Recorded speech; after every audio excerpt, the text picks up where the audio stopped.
अस्सलाम वालेकुम, मेरा नाम है शाहज़ैब हाशमी और यह है Hyundai Elantra GLS 2022 मॉडल। ये Elantra का GLS यानी कि टॉप ऑफ लाइन वर्जन है। इसमें एक छोटा वर्जन भी आता है GL और वो गाड़ी 16 सीसी होती है। ये गाड़ी 2000 सीसी है और Hyundai हर कैटेगरी में सबसे बड़े इंजन ऑफर कर रहा है। इस साइज़ के जो डायरेक्ट कॉम्पिटिशन बनती है वो सिविक बनती है और ग्रैंडे बनती है। ग्रैंडे और सिविक दोनों में जो 1500 या 1800 सीसी आते हैं। ये गाड़ी ओनली कार अपनी कैटेगरी में जो कि 2000 सीसी इंजन ऑफर कर रही है। इंजन से स्पोर्टेज वाला आता है। फिर इसके अलावा होंडा एक और गाड़ी ऑफर करता है सोनाटा, वो भी 25 सीसी है और पाकिस्तान में उसके अलावा कोई 25 सीसी कार नहीं आती उस कैटेगरी में। तो खैर बाकी अगर बात की स्पेसिफिक गाड़ी की तो इसमें जो क्योंकि स्पोर्टेज वाला है तो इसमें पार्ट्स स्पोर्टेज के भी लग सकते हैं इंजन में, टुक्सन के भी लग सकते हैं और इसके डेफिनेटली लगेंगे ही सही। और फिर सोनाटा में भी यही इंजन आता है। ये गाड़ी पाकिस्तान में भी बहुत ज़्यादा पॉपुलर नहीं हुई और यही वजह है कि इसकी प्राइस कंपैरेटिवली सिविक और ग्रैंडे से कम है। तो अगर आपको एक वर्थ इट कार चाहिए जो कि अपने पैसों में डिसेंट फीचर्स और लग्जरी भी ऑफर करती है तो ये गाड़ी एक अच्छा ऑप्शन है। अगर बात की जाए इस गाड़ी की प्राइस की तो इसकी डिमांड 65 लाख रुपए है और ये गाड़ी इस्लामाबाद रजिस्टर्ड है। अगर आपने इसके बारे में कोई इन्फॉर्मेशन लेनी है तो आप इसी नंबर पर कॉल कर सकते हैं या फिर आप साइकिल मोटरस्पोर्ट को विजिट कर सकते हैं जो कि रावलपिंडी में DH2 के गेट 1 के ऑपोजिट लोकेटेड है। साइकिल मोटर्स के टोटल 2 ब्रांचेस हैं, एक रावलपिंडी में मरी रोड पे और फिर एक रावलपिंडी में ये वाली ब्रांच। इन दोनों ब्रांचेस पे गाड़ियों की बाइंग एंड सेलिंग के साथ साथ गाड़ियों के काम भी किए जाते हैं जैसे कि tints, wrap, ceramic coating, PPF, ट्रैफिन कोटिंग। यहाँ पे गाड़ियाँ फेसलिफ्ट भी की जाती हैं और इसके अलावा यहाँ फिर एक पेंट बूथ भी अवेलेबल है। सो गाड़ियों की modification, buying and selling, car care या किसी भी तरह के काम के लिए cycle Motors and cycle motorsports is the place. Overall, it's a great Elantra and today I'm going to review it. Let's start with the exterior of this car. लेकिन इस रिव्यू को शुरू करने से पहले मेरे चैनल सब्सक्राइब और इस वीडियो को लाइक जरूर कर दीजिएगा। खैर अगर बात की जाए इस गाड़ी के एक्सटीरियर की तो इस कैटेगरी में 3 कार्स आती हैं मेन, सिविक, ग्रैंडे और ये, और इन तीनों की ही टोटली डिफरेंट लुक्स हैं। सिविक अब बिल्कुल नई शेप लॉन्च कर चुकी है अपनी, इन दोनों की पुरानी शेप्स चल रही हैं। सिविक अब काफ़ी ज़्यादा सटल और डिसेंट सी है। ग्रैंडे की लुक थोड़ी सी बॉयज या यंगस्टर्स के ऊपर फोकस कर दी गई है, लेकिन ये गाड़ी टोटली यंगस्टर्स के ऊपर फोकस लगती है। इसमें सब कुछ बहुत शार्प सा दिया गया है। बेशक इसकी हेडलाइट्स हो, बोनट हो, बम्पर्स हो, इंटीरियर हो, सब कुछ इसमें काफ़ी डिफरेंट और शार्प सा दिया गया है। खैर अगर बात की जाए इस गाड़ी की हेडलाइट की तो ये काफ़ी पॉइंटी सी है। इसमें की काफ़ी बड़ी सारी DRL कंटिन्यू करती है और इसमें 4 प्रोजेक्शन लेंथ दिए गए हैं बुगाटी चिरॉन की तरह। इसमें 2 लो के लिए हैं, 2 हाई के लिए हैं और इसके अलावा कैरेक्टर लाइन्स के बोर्ड के अंदर काफ़ी शार्प दी गई हैं। इसके फ्रंट पे ये डायमंड शेप की ग्रिल आती है जो कि Hyundai की सिग्नेचर ग्रिल है और आपको Hyundai की मोस्टली कार्स में देखने को मिलेगी। बेशक आप सोनाटा देखें, टुक्सन देखें, ये गाड़ी देखें, इन सब में ग्रिल्स इस तरह की ही है और इसमें क्रोम काफ़ी सारा दिया गया है। बाकी अगर बात की फीचर्स की तो ये गाड़ी फीचर्स फ्रंट पे कोई बहुत ज़्यादा ऑफर नहीं करती। इसकी हाईलाइट में सिर्फ एक ऑटो का फीचर आता है और बाकी ये गाड़ी फ्रंट पे फॉग लैम्प भी ऑफर नहीं करती। इसमें यहाँ पे जो लाइट दी गई है ये वाली, ये बेसिकली इसका इंडिकेटर है और इसके साथ यहाँ पे एक डक्ट्स दिए गए हैं जहाँ से गाड़ी हवा सक करके साइड से बाहर करती है एंड दैट्स इट। वाइपर्स में बिल्कुल बेसिक से दिए गए हैं और ये सामने ही है, इनको हाइड करने की कोई कोशिश नहीं की गई जो कि मेरे ख्याल से एक अजीब चीज़ है। और इसके अलावा बम्पर कैरेक्टर लाइन्स भी काफ़ी ज़्यादा शार्प से दी गई हैं इसमें। और अगर बात की जाए इस गाड़ी की साइड प्रोफाइल की तो ये भी लुक्स के लिहाज से डिसेंट है। हर किसी की अपनी ओपिनियन है, मेरे ख्याल से इस कैटेगरी में सबसे डल लुक इसका है, बट कुछ लोगों को ये काफ़ी पसंद आता है। रिम इसमें नए वाले दे दिए गए हैं, ये रिम कुछ टाइम बाद चेंज किए गए थे इसको लॉन्च करने के। इसमें मैं डिटेल्स कवर करूँगा अभी जब मैं रिम की बात करूँगा। फिलहाल अगर बात कीजिए साइड पे दिए गए फीचर्स की तो इसमें साइड मिरर जो है ये रिट्रैक्टेबल हैं, एडजस्टेबल हैं, इनमें ऑटो का फीचर भी आता है। बाकी इसमें स्मार्ट एंट्री भी आता है। मैं इसको अगर लॉक और अनलॉक करूँगा तो इसके साइड मिरर फोल्ड अनफोल्ड भी होते हैं इस तरह से, तो ये मेरे ख्याल से एक अच्छी चीज़ है। और इसके अलावा स्मार्ट एंट्री GLS में आती है, GL में नहीं आती। फिर इसके डोर के अंदर पडल लैंप्स दिए गए हैं जो कि इस कैटेगरी में सिर्फ यही गाड़ी ऑफर करती है। अंदर एक छोटी सी लाइट है जो कि ग्लो करती है और आपको इसके अंदर काफ़ी वेलकमिंग सी फील देती है। इसके अलावा इसकी विंडोज़ के आसपास एक क्रोम दिया गया है जो कि इसकी लुक को बेहतर बना रहा है और ये गाड़ी सनरूफ भी ऑफर करती है दोनों ही वर्जन्स में। और अगर बात की जाए इस गाड़ी की एब्सोल्यूट साइड प्रोफाइल की तो साइज़ के लिहाज से ये गाड़ी C7 की सेडान है, डेफिनेटली ग्रैंडे और सिविक का कॉम्पिटिशन। इसके अलावा बाकी कैरेक्टर लाइन यहाँ बिल्कुल बेसिक सी दी गई हैं, सब कुछ यहाँ बिल्कुल फ्लोई सा है और सिंपल सा है। इसके अलावा एंट्री और एग्जिट भी इस गाड़ी में कंपैरेटिवली सिविक से आसान है। सिविक काफ़ी लो होती है, ये उतनी लो नहीं है, ये ग्रैंडे के ऑलमोस्ट बराबर ही है। आप अपनी ही हाइट पे इसमें जाके बैठ भी सकते हैं, निकल भी सकते हैं। बाकी इसके अलावा ग्राउंड क्लियरेंस के लिहाज से गाड़ी डिसेंट है। रिम इसमें 16 इंचेस के आते हैं और अगर बात की जाए सेंट की तो यहाँ भी सब कुछ बिल्कुल बेसिक सा है। ट्रैक्टर लाइन्स यहाँ पे काफ़ी शार्प दी गई हैं और इसके अलावा फ्यूल और ये गाड़ी लेफ्ट पे ऑफर करती है। इसके अलावा इसके टेल लाइट्स काफ़ी पीछे तक दी गई हैं और बम्पर के लिहाज से गाड़ी काफ़ी छोटी सी है बैक पे। और अगर बात की जाए इस गाड़ी के रेयर एंड की टिके भी पूरी ही कार की तरह काफ़ी शार्प और पॉइंटी सा है। टेल लाइट्स में काफ़ी एजी सी दी गई हैं और इसके अलावा ये काफ़ी ब्राइट हैं। इसमें ये LED बार्स कंटिन्यू किए गए हैं और रिवर्स और ब्रेक भी इसमें LED में आता है। ये गाड़ी रेड फॉग भी ऑफर करती है। इसमें बैक पे नीचे यहाँ पे एक रिवर्स आता है, एक फॉग आता है। इसके अलावा इसमें बैक पे एक ग्लॉस ब्लैक कलर का एरिया दिया गया है बम्पर के अंदर, जो कि इसकी लुक को बेहतर बना रहा है। और इसके अलावा बैक पे इसमें एलेंट्रा की बैचिंग जो दी गई है, ये स्पेसिफिक लेटर्स हैं ELANTRA। तो इनकी बेसिकली कॉस्ट कंपैरेटिवली ज़्यादा आती है एज कम्पेयर टू एक ही बैच, बट होंडा ने यहाँ पे चीप आउट नहीं किया। इसके अलावा इस गाड़ी का जो रिवर्स कैमरा है ये ट्रंक के अंदर ही इंटीग्रेटेड है। और इसके अलावा इसकी ट्रंक को लॉक करने के लिए इसका जो रिलीज़ है वो ऐसे प्रोमिनेंट नहीं है, ये बेसिकली हिडन रिलीज़ है, जो कि आप होंडाई के ऊपर वाले एरिया को दबा के इसकी ट्रंक को ओपन कर सकते हैं। तो ये अगेन मेरे ख्याल से एक नीट इंटीग्रेशन है ट्रंक लॉकर की। बाकी ये गाड़ी ट्रंक कैपेसिटी के लिहाज से भी अच्छी खासी स्पेशियस है। यहाँ पर आप 4 से 5 लोगों का लगेज इजीली रख सकते हैं। इसके अलावा इसमें रेड बेंचेस भी 60-40 स्प्लिट के साथ आते हैं। यहाँ पुल टैब्स दिए गए हैं, इनको पुल करके आप इसकी रेड बेंचेस को अनलॉक करके इनको फोल्ड कर सकते हैं। बाकी इसके अलावा एक गाड़ी फुल साइज का स्पेयर टायर भी ऑफर करती है, जो कि लिड के नीचे दिया गया है और उसमें टूल किट भी दी गई है। इसके अलावा ट्रंक के अंदर इसकी इंस्टॉलेशन आती है और बाकी यहाँ पे कुछ खास है नहीं। बैक पे इसके जैसे एक ब्रेक लैंप दिया गया है और ऊपर एक शार्प एंटीना दिया गया है, एंड दैट्स इट। इसके बाद अगर बात कीजिए इस गाड़ी के इंटीरियर की, तो इंटीरियर इसका लुक्स के लिहाज से कंट्रोवर्शियल है। कुछ लोगों को ये इंटीरियर बहुत पसंद आता है, कुछ लोगों को ये बिल्कुल बेसिक सा लगता है। आपकी क्या ओपिनियन है कमेंट सेक्शन में मेंशन कीजिएगा।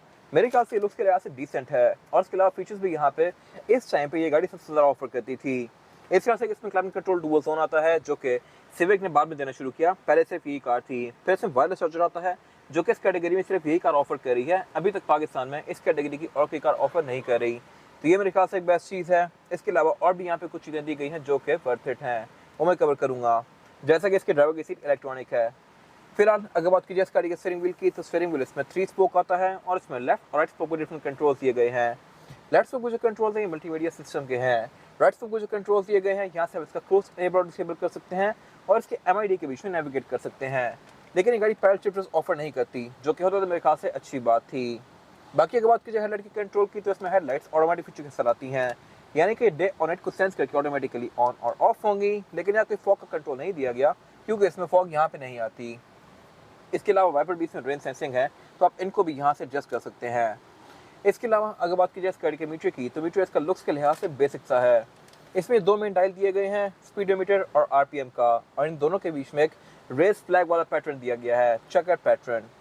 स्पीड लिमिट इस गाड़ी की 240 किलोमीटर पर आवर तक है और मीटर के सेंटर में एक MID डिस्प्ले दिया गया है, जो कि आपको इस गाड़ी की बहुत सारी डिफरेंट चीज़ें शो करवाता है, जैसा कि ट्रिप्स, एवरेज किलोमीटर पर लीटर, आउटसाइड टेम्परेचर, गाड़ी की स्टैट्स और इसके अलावा इस तरह की बेसिक चीज़ें। क्वालिटी के लिहाज से स्क्रीन डिसेंट है और इसके अलावा इसमें ड्राइविंग मोड्स भी आते हैं, जिनको मैं यहाँ पे दिए गए बटन से चेंज कर सकता हूँ।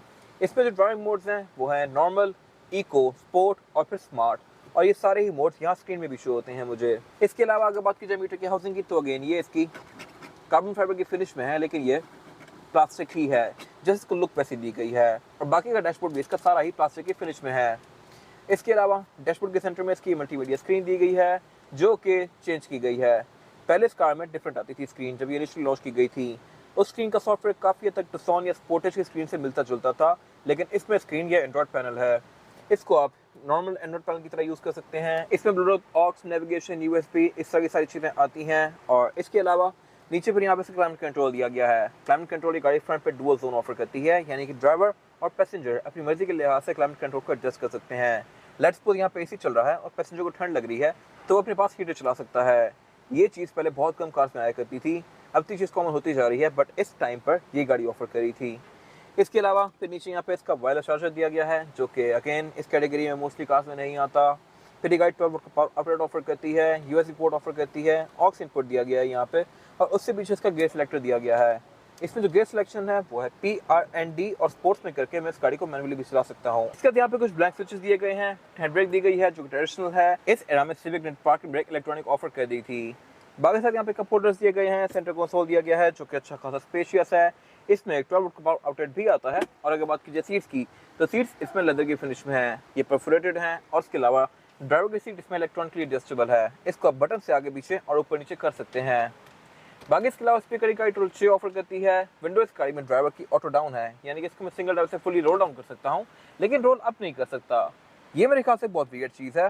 रोल अप होने वाली विंडोज 660 कार्स में भी आती हैं ऑटो रोल अप, लेकिन इसमें नहीं दी गई।